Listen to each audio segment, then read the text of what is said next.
Genesis 37, 3 and 4.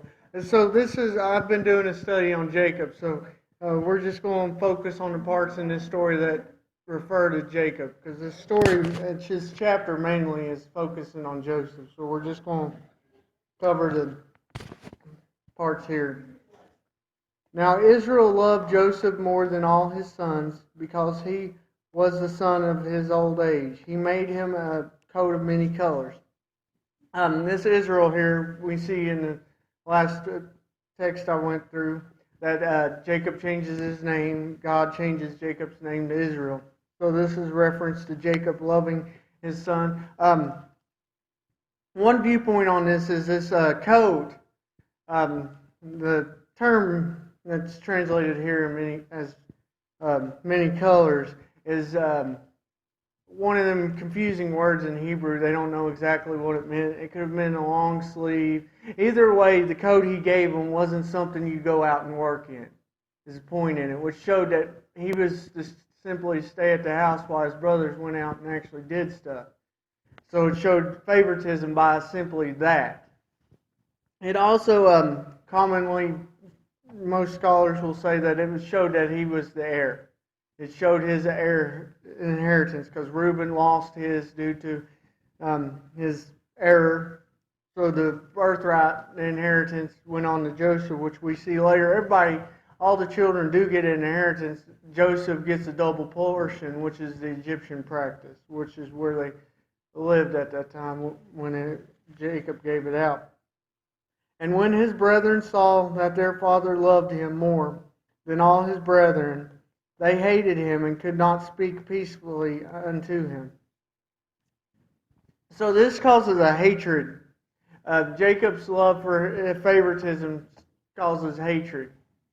You know, as Christians, while we may get along better with certain people, we're not to show favoritism to anybody. We're trying to show equal love to everybody as Christians. That way, of course, there's people we're going to get along with and be more drawn to and have fellowship with more, but we're to show God's love to everybody, not exempt it from anybody, we're not to go out of our way to try to make certain people feel more welcome and to where it makes everybody else feel like okay and feel like they're not loved. We'll jump down to verse 9 and 10.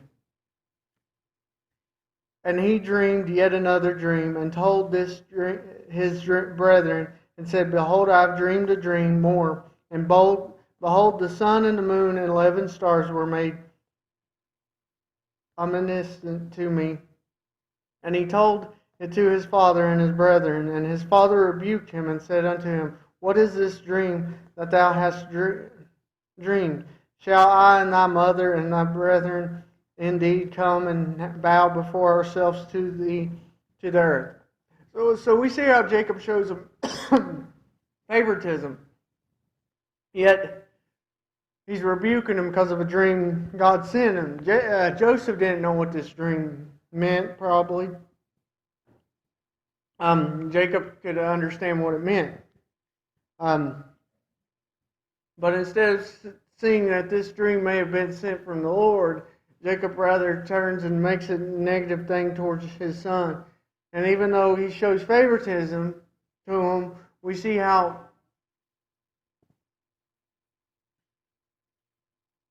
he's also willing to do. And while we as Christians are favored by God, he also will rebuke us. While we're favored over the world because we actually submit to him, it doesn't mean it doesn't love the world. It just means we can be ones to rebuke. The world isn't going to listen to rebuke. He just wants to bring the world to him first. Okay, jumping down to verse 31.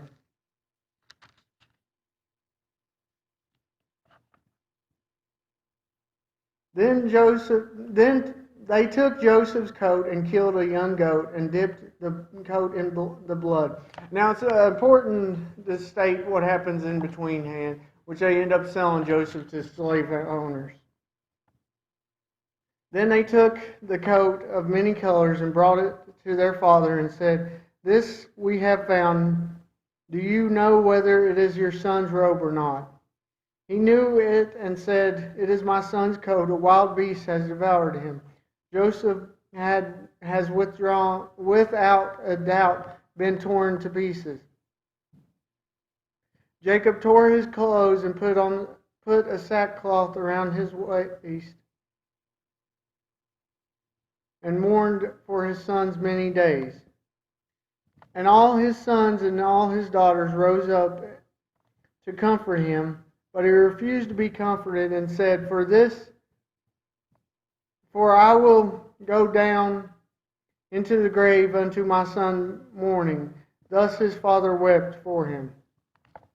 So it took jokes. We see how this affects Jacob real negative. He's saying he's just going to live in mourning because of his son's, what he thought was his son's death. Instead, it was his brothers, his sons doing this to him. We see it's interesting how it don't necessarily say. It's safe to assume that this happened around the same time as his dream. It may have been the fact that this dream set his brothers off to do this. Either way, it's related, but the fact that it's interesting how Joseph had that dream, and now none of them really see it ever happening, but the Lord made his plan work out to make it happen. We're going to go to chapter 42 now.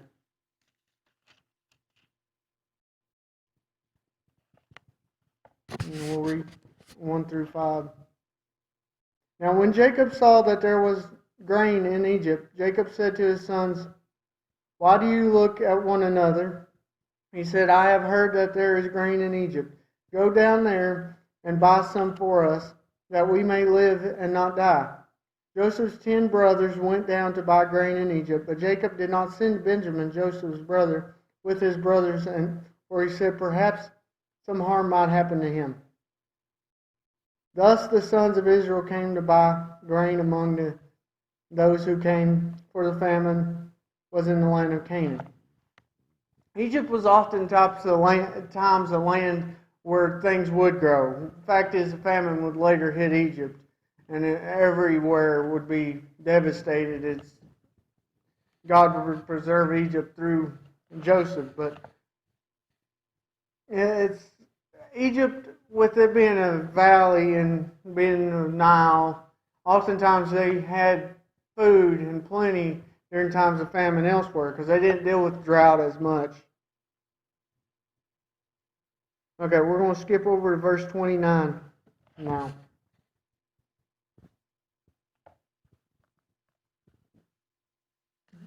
Okay.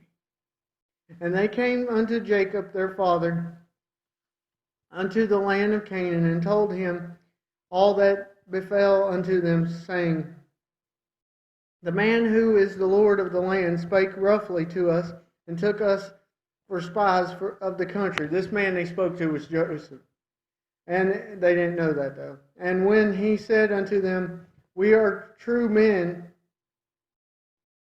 and no spies, we be 12 brethren, sons of our father. One is not, and the youngest is this day with our father in the land of Canaan." And the man, the Lord of the country, said unto us, "Hereby shall I know that ye are true men. Leave one of you, your brethren, here with me, and take food for the famine, for our households be gone. For your households and be gone. And bring me your youngest brother unto me. Then shall I know that ye are no spies, but that ye are true men. So will I deliver you, your brother, and ye shall traffic in the land." And it came to pass that as they emptied their sacks, that behold, and when both they and their father saw the bundles of money, they were afraid. So they planted this on them because Joseph was doing this whole plan to see in the hearts of his brother whether they were still.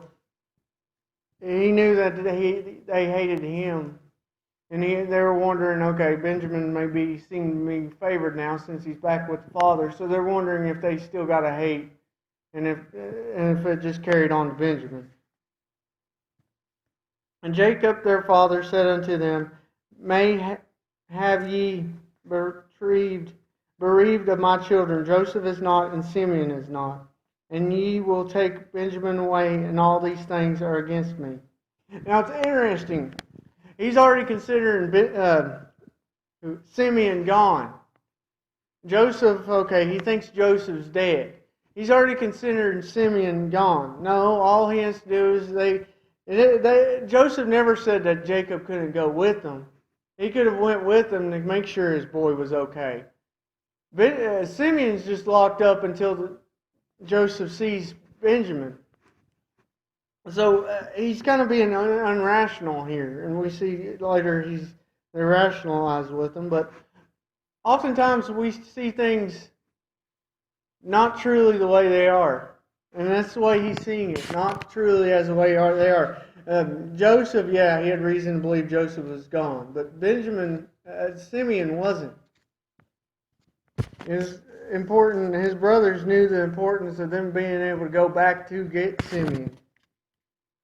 Okay, we're going to skip over to chapter 46 now.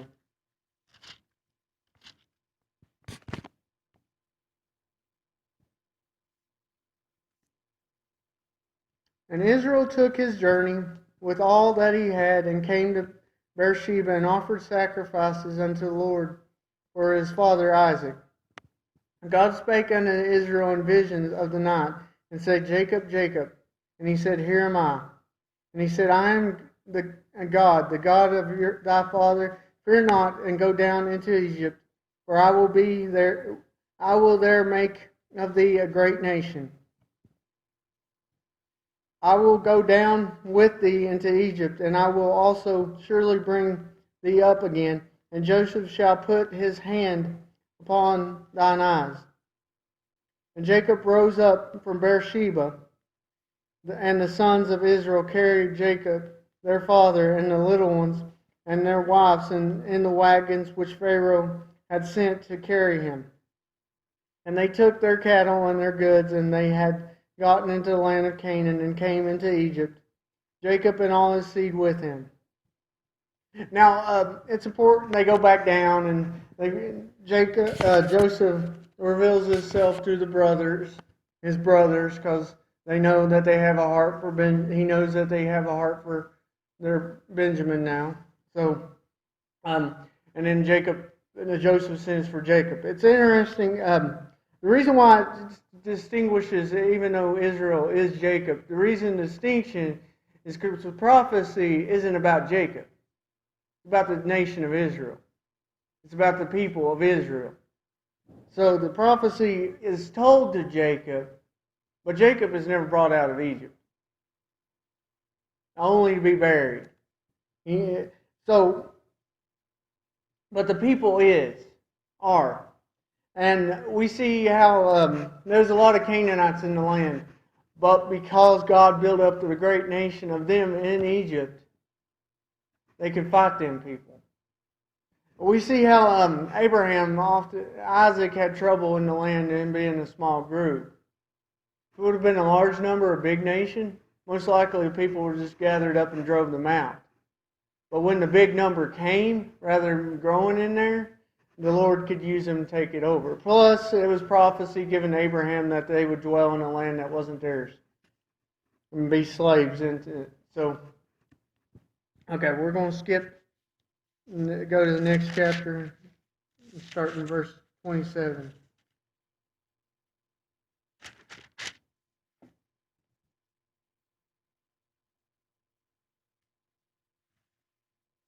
Okay.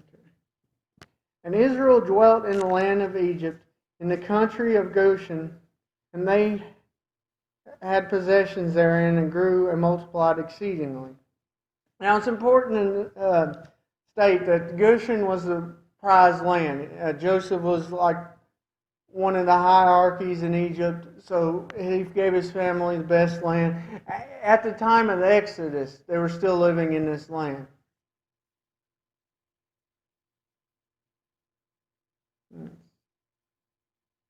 And Jacob lived in the land of Israel, in the land of Egypt 17 years.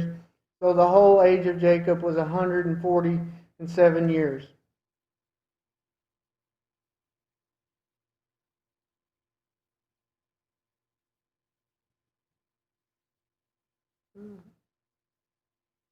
And the time drew nigh that Israel must die, and he called his son Joseph, and said unto him, If now I have found grace in thy sight, put, I pray thee, thy hand under my thigh, and dearly, kindly, and truly with me, bury me not, I pray thee, in Egypt. So he's making an oath with him. Joseph is still his heir. Joseph didn't die, so he didn't actually lose his heir. It's also important to note that we see the interaction Jacob has with his sons in Israel in Canaan. There's never really appointed another heir. He doesn't make another coat for another one of his sons. And he said, I will do as thou hast said. And he said, Swear unto me. And he sware unto him. And Israel bowed himself upon the bed's head. So it's important that he be buried there. This shows that he knows God's promise is going to happen. This shows that he knew that he might not be able to see them taking the land. He may not be able to see them grow into a great nation, but he had faith that God would. Otherwise, he wouldn't want to be buried there. Okay, we're going to roughly quickly go through chapter 48 and 49. And it came to pass, after these things, the one told Joseph, Behold, thy father is sick, and he took him his two sons, Manasseh and Ephraim. And the one told Jacob and said, Behold, thy son Joseph cometh unto thee. And Israel strengthened himself and sat up upon his bed. So this is where I was referring to that he gave a double portion to Joseph. He just gives it to his sons, which is why we see in Old Testament times that there's tribe of Manasseh and Ephraim, because Joseph's portion is split between the two.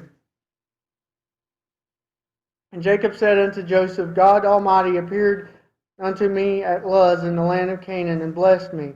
He said unto me, Behold, I will make thee fruitful, and multiply thee, and will make thee a multitude of people, and will give the land to thy seed, and thee seed after thee, for an everlasting possession. And now thy sons Ephraim and Manasseh, which were born unto thee in the land of Egypt, before I came unto thee in Egypt, are mine. As Reuben and Simeon, shall be mine. So he kind of inherits them, but he kind of adopts them. And thy issue which thou begettest after them shall be thine, and shall be called after their name, the name of their brethren in the inheritance. So he's explaining this whole tribe of Manasseh, tribe of Ephraim. And as for me, when I came to Paddan, Rachel died by me in the land of Canaan in the way, when yet there was but a little way to come unto Ephrath. And I buried her there in the way of Ephrath, and the same is Bethlehem. And Israel behold Joseph's sons, and said to him, Who are these? And Joseph said unto his fathers, These are my sons, whom God hath given me in this place. And he said, Bring them, I pray, unto me, and I will bless them. Now the eyes of Israel were dim of age, so that he could not see. Going blind was often a signal of being close to death. We see that with Isaac earlier, how he was going blind, so he thought he was close to die. And he brought them near him, and he kissed them and embraced them. And Israel said unto Jacob, I had not thought to see thy face, and lo, God hath showed me unto thy seed. And Joseph brought them out from between his knees, and bowed himself with his face to the earth. Joseph took them both, Ephraim in his right hand, towards his left hand, and Manasseh in his left hand, towards Israel's right hand, and brought them near him. Israel stretched out his right hand and laid it upon Ephraim's head, and who was the youngest, and left hand upon Manasseh, guiding his hands willingly, for Manasseh was the firstborn. So he crosses his hands because of Joseph bringing him up this way. Right hand oftentimes is a signal of power and strength because most people are right-handed, and this is just common. So his greatest blessing would have been from his right hand. And he blessed Joseph and said, God be before whom my fathers Abraham and Isaac did walk, God which feed me all my life unto this day.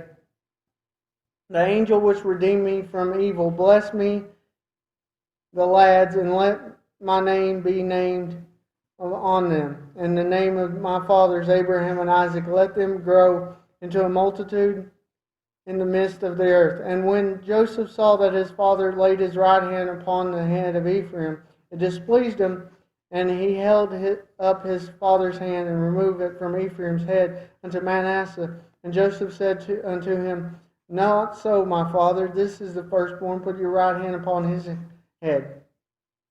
And his father refused and said, I know it is my son. I know it. He shall also become a people and shall be great. But truly younger brother shall be greater than he, and his seed shall become a multitude of nations.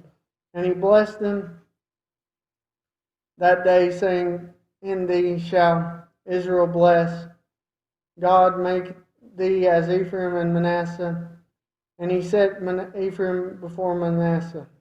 So we see how often in the prophecy in the Old Testament how Ephraim is referenced to, because Ephraim was such a large part of the northern kingdom. And sometimes Israel isn't referred to Israel, it's referred to Ephraim because their tribe was so much larger. And Israel said unto Joseph, Behold, I die, but God shall be with you, and bring you again unto the land of your fathers.